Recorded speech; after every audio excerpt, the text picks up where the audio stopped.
Entrepreneurs, business owners, professionals who seek excellence, bringing the business classroom to you. It's the Business Builders Show. Here's Marty Wolf. We still got a long way to go. Yes, we all got a long way to go. Welcome to the Business Builders Show with Marty Wolf, a show for entrepreneurs, business owners, and business leaders. I'm Marty Wolf, your host for the Business Builders Show, and along with my executive producer, DC Taylor, we will be your guides on this learning journey. Let me tell you my super objective in being with you today. I want to enthusiastically share stories and information to inspire leaders, that's you, by the way, so you can inspire others. My guest with me today is Steve Woodruff. Hi, Steve. How are you, sir? Marty, I'm doing great. Thanks for having me on the show. Well, let's get this out of the way right away because we're going to talk about referrals and networking, all that kind of stuff later on. But you're here because of a friend, Lindsay Peterson, right? Yes, Lindsay is a fellow author and branding person, and we, as often happens these days, bumped into each other on social media, LinkedIn or Facebook or Twitter or something.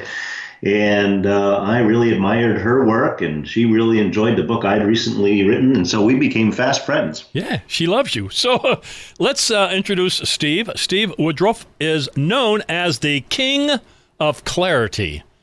In a world full of noise and distraction, Steve helps businesses craft a message so clear that they can be heard, remembered, and referred. In over 30 years of business experience, Steve has consulted with companies ranging from solo startups to top 5 pharma. You can learn more about Steve and his work at clarityfuel.com. That's clarityfuel.com. Steve, we're going to be talking about your book, which is titled Clarity Wins, Get Heard, Get Referred. I'll say it again. Clarity Wins, Get Heard, Get Referred. I wanted clarity on that book title, you know, Steve? All right. So why did you set out to write a book called Clarity Wins? Answer that question first. Why did you set out to do this?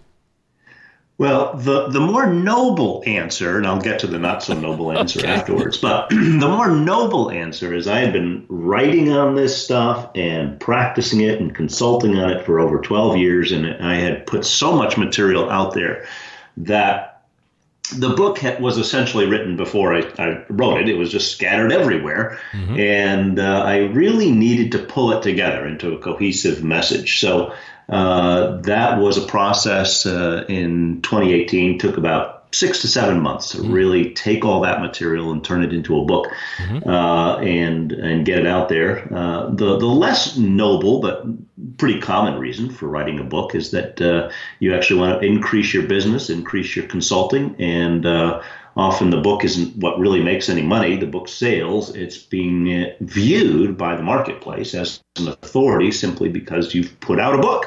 So I figured it was time. I needed to actually do this, and I'd been intending for a long time to write the book. But what I had run into, Marty, that was keeping me back was that I felt so confused by the options, the publishing options that have come up, that I was kind of stuck at the starting gate for a couple of years, not sure how to do this. Really? Do you go the traditional route? Do you do self-publishing? Do you do a hybrid? I felt intimidated by the whole thing. And it wasn't until I met the man who became my editor, Josh Bernoff, an experienced author.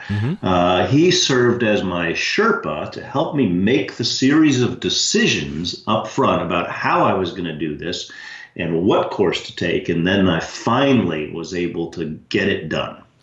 As a matter of fact, he likes your work so much that he wrote the foreword to your book, correct?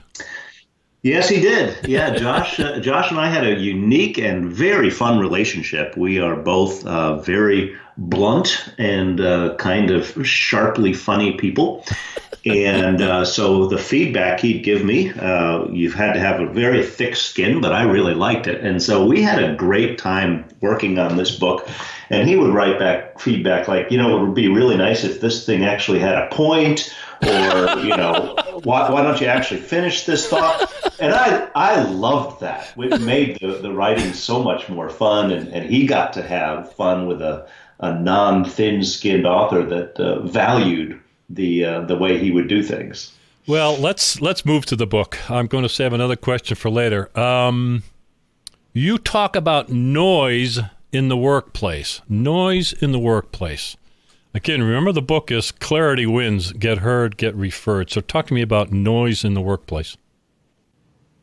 So my view of this, Marty, is the noise problem is the biggest problem every business faces. And it's not merely noise in the workplace, it's noise in the world. We are absolutely inundated, surrounded by stimulation from all five senses. We have phones that are vibrating and ringing in our pocket. We're looking at screens for hours and hours a day. We have earbuds in. And the human brain, is processing 1 million bits of information per second. It's got to do an astonishing job of filtering. So the challenge that presents for any business is, how do we get heard in this tsunami of noise? How do we rise above it? And the first chapters of the book are dedicated to the relatively simple brain science that describes how the brain works and what it looks for, and how we can craft a message that rises above that noise. Well, go ahead. Give me some ideas. What did you write about? The main thing is understanding a dual set of acronyms. Okay, so I'm going to give it to you and then explain them. The RAS and WIIFM. The RAS is the brain's filtering system. It's called the reticular activating system. And the job of the RAS is to push aside everything that doesn't really matter and to help us focus on whatever is new or interesting or particularly relevant or unexpected. That's what actually rises above. And it has to do this, otherwise we would be just totally overwhelmed by all the stimulation that comes. So we have this biological marvel, the RAS, which if we know how to address it in our communications, gives us the chance to get into the brain. If we don't know what the RAS is looking for, then we just become background noise. But as it turns out, everybody's RAS is tuned into one radio station that we can always count on, and that's WIIFM. What's in it for me? And so one of the first principles we have to learn about effective, clear communications is how, in the first 30 seconds, can we make it clear that what we're saying is relevant for that person we're addressing. So let me jump in, because I know you don't like the words elevator pitch. You talk about that, and you kind of teed me up for that one. How do we get someone's attention in person, online, wherever? And let's talk about, what would be your suggestions? What would we say, or what kinds of ideas that we would say in those first few seconds? Maybe give us some ideas. Well, the idea of a elevator pitch is correct, which is a short version of something that you can deliver readily and fairly quickly. The problem with it is, number one, nobody wants to talk in an elevator, and number two, nobody wants to be pitched. So I use a term that I've coined called a memory dart, which is that we want to have Say that again. A memory dart. I love that. A highly distilled message that gets the point across in one sentence or one phrase, and that sticks in the memory. So let's say I'd gotten in an elevator with Josh Bernoff, who served as my editor. And he just started spewing a bunch of technical nonsense about authoring and about, platforms, et cetera, and boring me to tears. On the other hand, what if we got in the elevator and he said to me, and this was the elevator dart or the memory dart that he and I came up with during the process of working on this book. If he just simply said to me, hey, Steve, I am the Mercedes of editors, of business book editors. That would say everything. Okay? He's used imagery. He's grabbed onto a hook in my memory. And by using the power of analogies and word pictures, I know that he's all about high quality, expensive, and exclusive.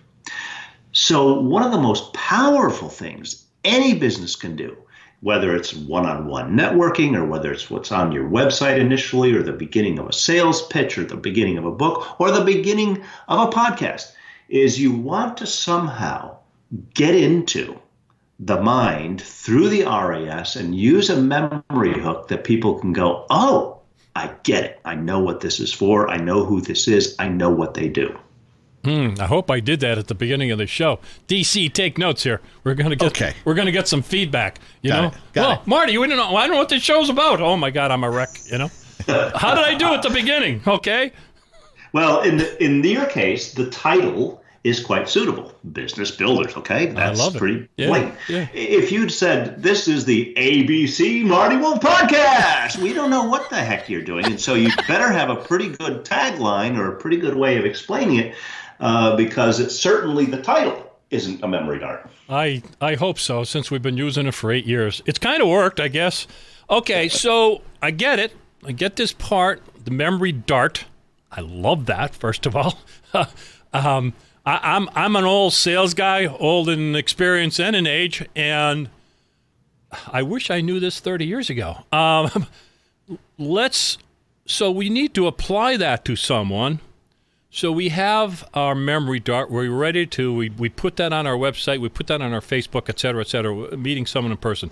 Let's switch gears a little bit and talk about who we're going to give that message to. What I'm referring to is, let's talk about the bullseye customer.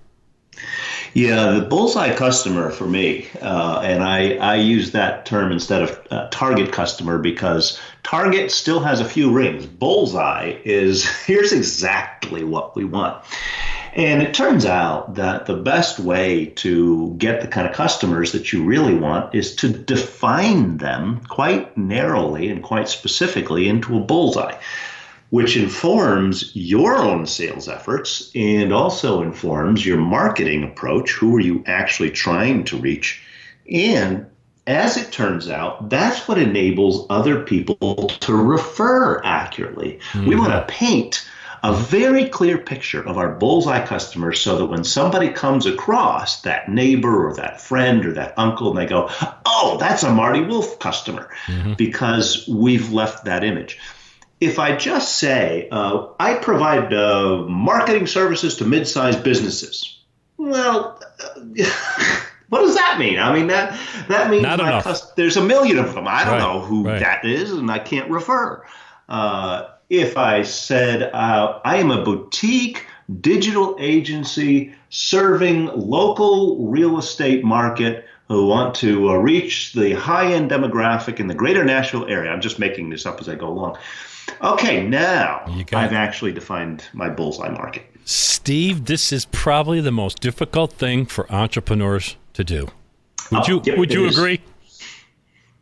For entrepreneurs, the big temptation, and I give grace for the first 2 years of any new company's life. Sure. You're experimenting customers, you're figuring stuff out, you have to have revenue, all of that stuff. So you may or may not be able to either define or limit yourself to a bullseye customer.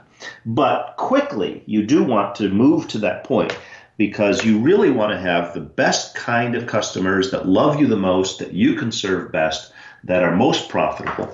And so I think even a startup, even if they can't only get bullseye customers right away, need to very quickly try to figure out and define who their best customers are. I'm in total agreement. My guest is Steve Woodruff. His book is Clarity Wins, Get Heard, Get Referred. Is the best site to learn more about you clarityfuel.com. Is that correct, Steve? Yeah, clarityfuel.com. And then if somebody wants to look at the book, it's on Amazon. There's a short link, just claritywins.org, and that leads right to the book. What do you mean if somebody wants to look at of course they're going to look at the book. For goodness sake, we're making a compelling reason. We're creating a memory dart in our listener's mind, for God's sakes. Of course they're going to do it. All right, let's move on. I know the answer to this question, but I want you to go deeper. Is storytelling important when you're trying to clarify your message? So let me say that again. I want people to think about that. Is storytelling important when we are trying to clarify our message? Talk to me about that. Yeah, storytelling is vital. And one of the reasons for that is, once again, returning to brain science, the human brain is hardwired for stories. And stories are one of the shortcuts to understanding and memory and to emotion. And as you know, being a salesperson, people really buy on the basis of emotion. Mm-hmm. So crafting a good story is a huge piece of getting into people's minds. You can hand somebody a spec sheet. You can hand somebody a bullet point list of 12 different things, but nothing sticks the way a great story does. How somebody used our product successfully, how much they felt so great about it, all those kinds of things, right? Yeah, two of the story forms that I talk about in the book are the evolution story. How did our business get to this point? How did we get here? Mm-hmm. What was the pathway, and why did we start this company? And what? Because people are fascinated by that. And the other thing is success stories. Mm-hmm. Okay, so here is what we did for this customer. This was their problem. This is the intervention. This is how it worked. And sometimes you want to tell failure stories too, that show what the limits are of your company, why you learned that you don't want to do this. And those are the stories that cement the identity into the memory of others. Yeah, I think people shy away from that but really all it is communicating. I almost use the word casually. I don't mean that, but having a dialogue with someone, just real people. Tell a story about your company. Tell a story about a successful client. Tell a story about how something didn't work. Engage them. If I look out and say, oh, wow, there are 6 million podcasters out there, okay, because there are. And how am I going to choose where to appear on a podcast? So somebody with a compelling story about their business background and about their clients and about their podcast and all that is going to be rising to the top compared to just, somebody that says, I decided to build a business podcast and there's no backstory. There's no real anything attached to it. Mm-hmm. A referral always helps too. And a referral always helps. But before we get there, I think you call it a clarity statement. Clarity statement. I think you actually suggest writing this out and having it on cards maybe. Tell me what you mean by that. Yeah, I've come up with a format and I shamelessly ripped it off from the practice of good journalism, which is a good journalist goes after the who, what, why, how, where, and when. So I take 5 out of those 6. I don't really deal with the when.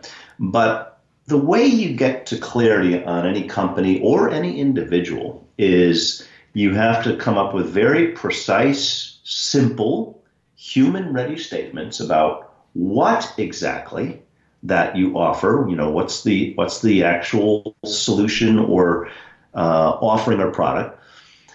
The why of it, which is what's the customer pain or trouble or aspiration that we are addressing? What's the emotional or business need going on?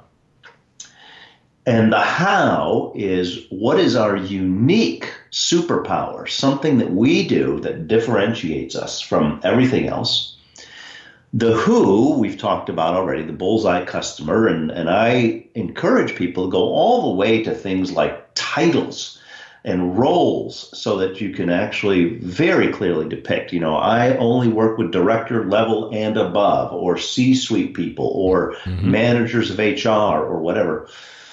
And then finally, the where, and the where has a geographical element to it. Are you regional? Are you only local? Are you national? Are you global? These are important as far as where you're going to pursue business and what referrals. And then there's a kind of a conceptual where, which is what's the marketplace sector where you belong? Do you only work with sales training? Do you only work with manufacturing? Do you only work with walk-in traffic? What's the where? When you define those 5 things, you have actually come up with a pretty darn clear statement of exactly where you're going, what you're doing, and who you do business with. I'll give you the ultimate compliment coming from me. You do an extraordinary job explaining that in the book. I've changed some things that I say and do as a result of reading your book, and I'm hard to convince. Well, that's my goal. I don't want to just have a bunch of theory. Yeah, no, it's solid. It's solid, man. Day to day. I've had to live this and do this for over 30 years, and my goal in writing this book, and in doing workshops with people and consulting is to immediately see changes in the way we communicate. Well, you've done that for me. Let's move to this last topic. We could go on and on. You spend a lot of time, actually, pretty much the second half of the book or third part of the book, talking about intentional or referral networking. I could see the build-up to it, but give me more details on why you coupled clarity wins, get heard, get referred to networking or referral networking, I think you referred to it as. So give me a little more clarity on that. I call it referral networking, and for me, it's math. It's simple math. Everybody knows, no matter who you ask this question to, what's the best source of the best business you get? It's referrals. I don't care how much you do advertising or marketing, whatever. It's word of mouth, it's influencer, it's one-to-one, it's referrals. If that's true, then why should we spend so much time doing indirect promotion when we could be equipping a network of individuals, advocates, to speak and sell on our behalf? Mm-hmm. And so coming up with clear messaging and clear communications and all of that stuff is not only to equip us to communicate to the marketplace, it's to give the tools for others to refer us more accurately. We might have 100 people that love us, but if they don't know how to say it, if they don't know what our bullseye customer looks like, if I haven't given them the right information, they can't refer me. But if I give them the simple, basic info about who to send my way, now I have multiplied my influence. Tremendously. And we are both fans of Bob Berg and John David Mann. Both of those gentlemen have been on this show. What was his book? I should know the answer to that we both referred to. The Go-Giver. Yeah, well, the Go-Giver and the one about referrals. Referral network? What is it? The Go-Giver something referrals. Yeah, okay. So we both refer to that. And we're both fans, and both of them have been on the show. So, again, we need to wrap up. Again, these shows, I always feel like I'm cheating some, and we can't go on and on. But you have the last minute or so. What didn't I ask you want to make sure that people know about, or what way would you like to close strong? Well, here's the interesting thing, Marty, that has developed out of this book. So I finished it and launched it in November of 2018. And a lot of this book is geared toward what I'll call business development, sales, marketing, messaging, branding, referrals, all that stuff, which is wonderful. That was the intention. But the irony is that toward the end of the development of the book, I began to see that this tree had 2 trunks. And one trunk is what I addressed in the book.